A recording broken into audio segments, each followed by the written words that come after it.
3 to the flop. On the flop, pair Whoa. of 4s and a 6. I think Fitt's going to like that, huh? Yeah. And a check. Boy, what a magic flop for a raggedy hand. Check. 2 checks. Jamil Dia might start liking his ace-queen a little bit more now. He's going to test the waters, it looks like. 21-5 to Jerry Fitt. Fitt is out of position, meaning he will have to act first on the turn card. So he might want to take the lead here, or he might want to slow play. There's Phil Ivey to contend with behind him. Oh, and he's going to raise.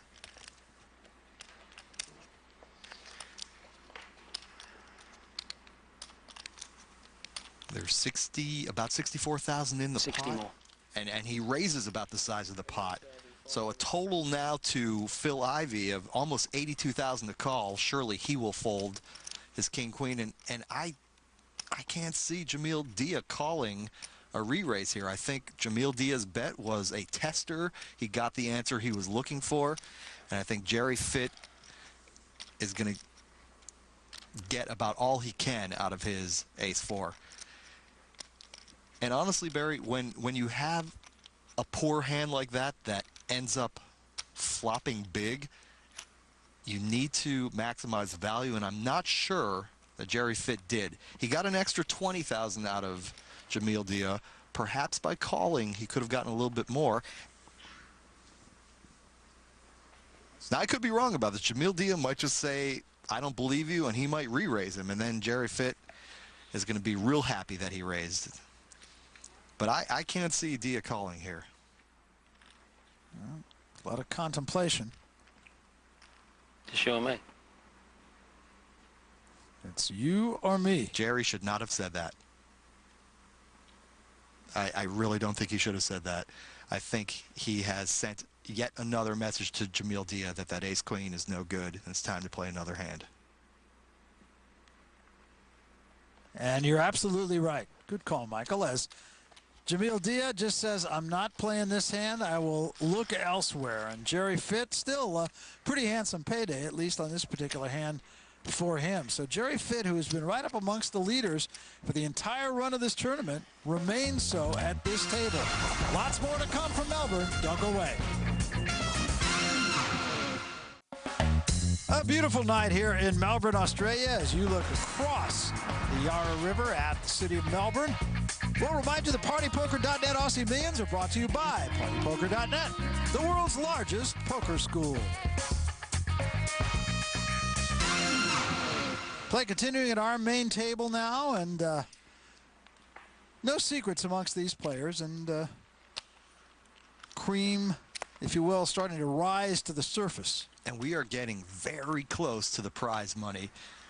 And those who are on the short stack have a big decision to make. Do they play to try to win the Aussie Millions, or do they play to just try to sneak in the back door of the prize money? That man is interested in 44. one place only. You're right. Is that okay? And in late position, James is, well, he's attempting to make the minimum raise. Looks like he shorted the pot a little bit. I know where I stand. I think you do have to make it 48. Yeah, Kathy Liebert noticed that. How much is it? The point is, Barry, that 24. Kenneth James on blinds of 12 and 2400 right, is 48. trying to only raise got it. to You got 4800. an It's extra the nefarious Huh? double raise, and that often just doesn't work in no limit hold'em.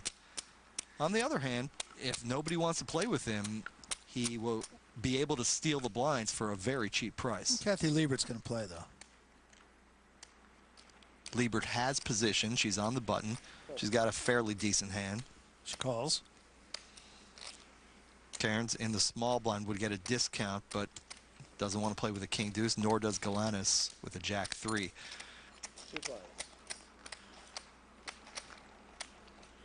Liebert with the best hand and the best position. And now the flop, and Liebert has picked up another king. How do you like that? Great flop, Kathy Liebert. Top pair, open-ended straight draw.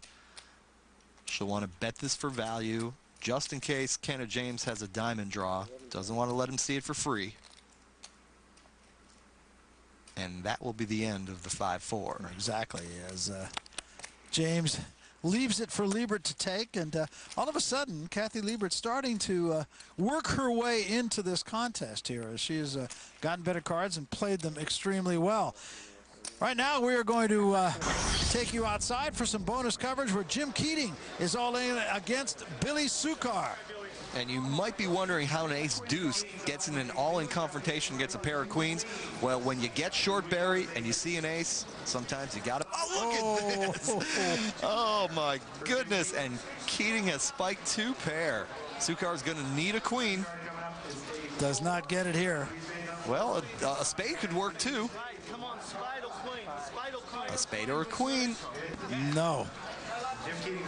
And so Keating has doubled up.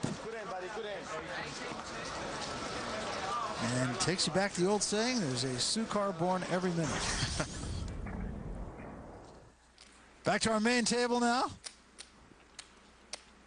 Sometimes you got to go for the cheap gag, you know? You are very punny, Barry. Ooh. Phil Matthews has stepped into the fray here at this table, and he's in some pretty high cotton with these players. Ooh, ace-king suited for James.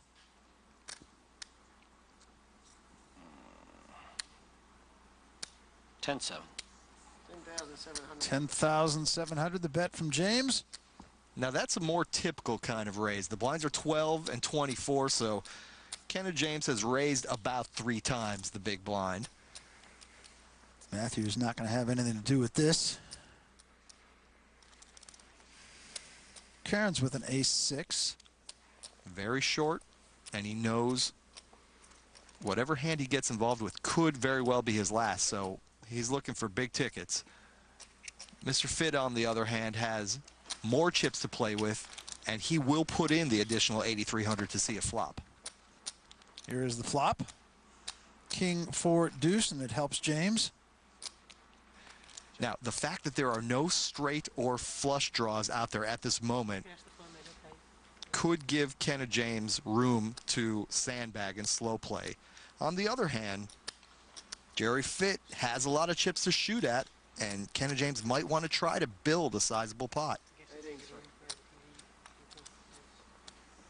Well, it falls to Jerry Fitt now.